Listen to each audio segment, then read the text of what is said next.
বঙ্গভূমি, মানুষের সাথে মানুষের পাশে।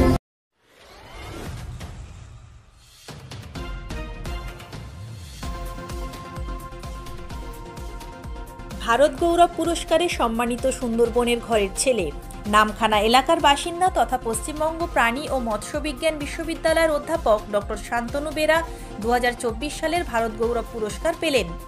সামাজিক ক্ষেত্রে ওনার অবদান এই মুহূর্তে সুন্দরবনের বিভিন্ন ব্লক জুড়ে রয়েছে। বিশেষত ছাত্রছাত্রীদের বৃত্তি বা পড়াশোনায় সাহায্য করা, মানুষের জীবন জীবিকা সুরক্ষা, প্রাকৃতিক দুর্যোগে আক্রান্ত মানুষের পাশে দাঁড়ানো, পরিবেশ সুরক্ষা ইত্যাদি সংক্রান্ত ব্যাপারে ওনার অবদান অনস্বীকার্য। সেই সাথে প্রফেশনাল জায়গাতে গবেষণা সম্প্রসারণ এবং ছাত্রছাত্রীদের পড়ানো, সব জায়গাতেই ওনার সমান বিচরণ। তিনি 2 জন পিএইচডি এবং 7 জন মাস্টার ডিগ্রি স্টুডেন্টকে গাইড করেছেন। সেই সাথে প্রায় 30 জন ছাত্রছাত্রীর গবেষণা কমিটির উনি মেম্বার। দেশি ও বিদেশি জার্নালে ওনার প্রায় 50টি গবেষণাপত্র পাবলিশড হয়েছে। গত বছর সেরা গবেষণাপত্রের জন্য সি.কে. থমাস পুরস্কারেও ভূষিত হয়েছিলেন। সুন্দরবন এলাকায় সামাজিক ক্ষেত্রে কাজের জন্য উনি করোনা ওয়ারিয়র এবং বিভিন্ন সংগঠন সামাজিক কাজের জন্য উনি পুরস্কৃত হয়েছেন। ওনার লেখা বিভিন্ন আর্টিকেল বিভিন্ন পেপার পত্রিকায় নিয়মিত বের হয়। সেই সাথে রেডিও দূরদর্শনে প্রাণী পালন বিষয়ে ওনার বক্তব্য খুবই পরিচিত। সমাজের প্রান্তিক মানুষদের জন্য ওনার গবেষণা এবং মাঠে নেমে কাজ করার জন্য বিভিন্নভাবে উনি প্রশংসিত। ওনার লেখা বেশ কিছু বই পাঠক সমাজে খুবই জনপ্রিয়। গত 22শে ডিসেম্বর 2024 নয়াদিল্লিতে একটি অনুষ্ঠানে কেটিকে ফাউন্ডেশনের তরফে ওনাকে ভারত গৌরব পুরস্কার দেওয়া হয়। যদিও উনি সশরীরে উপস্থিত থাকতে পারেননি, অনলাইন প্ল্যাটফর্মের মাধ্যমে উনি পুরস্কার গ্রহণ করেন। কোরিয়ার সার্ভিসের মাধ্যমে ওনার পুরস্কার উদ্যোক্তারা পাঠিয়ে দেন।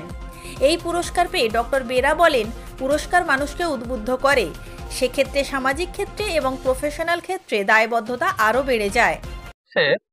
বিভিন্ন ট্রেডে কেটিকে outstanding achiever and education foundation and helium production ওরা প্রতি বছর কিছু মানুষকে ওরা বেছে নেয়। তার বেসিসে ওরা ভারত গৌরব পুরস্কার অর্পণ করে এবং সেক্ষেত্রে ওদের একটা প্রাইমারি সিলেকশন হয়। প্রাইমারি সিলেকশন হওয়ার পরে তারা বায়োডাটা কালেকশন করে এবং সেখান থেকে ওরা ফাইনাল সিলেকশন করে। সেক্ষেত্রে আমার যে বিষয়টা ছিল সেটা হচ্ছে অ্যানিম্যাল নিউট্রিশন, মানে প্রাণী পুষ্টি, এবং সেটা মানুষের ক্ষেত্রে কতটা কাজে লাগছে। বিশেষ করে যারা ফার্মিং কমিউনিটি, সেই ফার্মিং কমিউনিটিতে যেটা দেখা যায় মূলত খাবারের যে খরচটা সেটা অনেকটা বেশি। সেক্ষেত্রে আমার গবেষণার যে বিষয়টা ছিল, আমরা প্রাকৃতিকভাবে যে জিনিসগুলো পাওয়া যায় সেই জিনিসগুলোকে কাজে লাগিয়ে কি করে কম খরচে খাবার তৈরি করা যায় এবং সেখান থেকে প্রাণী পালকরা কিভাবে লাভবান হতে পারে।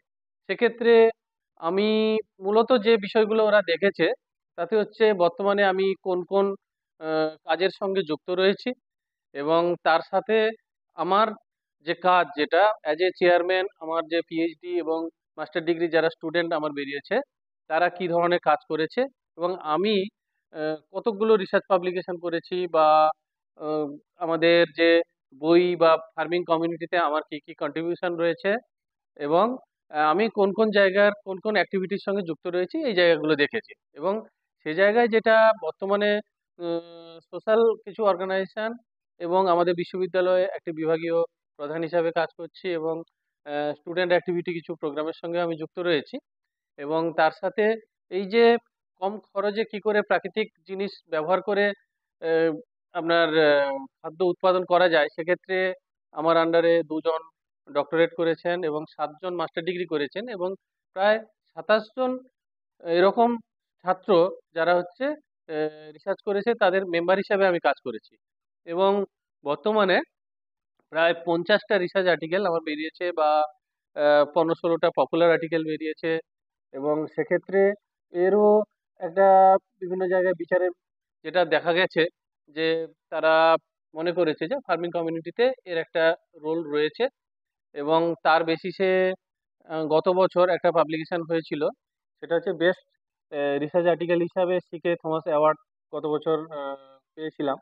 এবং তার সাথে সাথে বিভিন্ন অর্গানাইজেশন তারাও কিন্তু এই জায়গাটায় এই কাজের স্বীকৃতি দিয়েছে এবং সেই জায়গাটায় আছে কেটিকে ফাউন্ডেশন, তারাও কিন্তু মনে করেছে যে এটা যে সাধারণ মানুষ, তাদের জন্যও কিন্তু এই ধরনের রিসার্চ বা গবেষণা অনেকটা কাজে লাগতে পারে।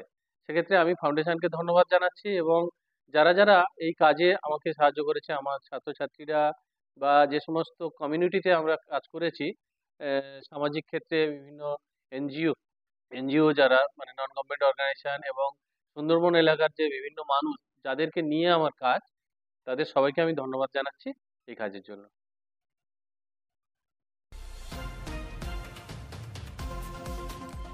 নামখানা থেকে শুভজিৎ শাসমলের রিপোর্ট, বঙ্গভূমি নিউজ।